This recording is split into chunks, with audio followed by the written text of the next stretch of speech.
In my previous video, I talked about how to install Elementor, and I explained all about Elementor in my previous video. Please, if you've not watched it, go back to my channel and watch that video, and I'll also leave it in the description of this video. Here, I want to quickly show you how to edit a page in Elementor. Alright, so we want to go over to pages. I've already made a video on how to create pages here. I want to click on all the pages we have created. Let's see how to edit them with Elementor. Let me quickly click on edit this page.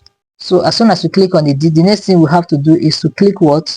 Edit with Elementor. Before now, you would not see this, but immediately we installed Elementor plugin, it has given us this opportunity to edit with Elementor. So click on it.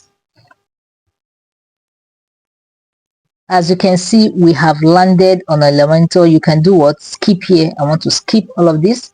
So you can see here that this is how to edit your page with Elementor. As you can see here, I can decide to remove this. This is how your Elementor editor looks like when you install or when you want to edit for the very first time. I know you may not understand all of this, but in my next video, I am going to walk you through the entire process of what all of these things do and teach you how to also use them to design your web page. This is the best video you ever want to watch. As you can see that this is your interface. This is called the canvas.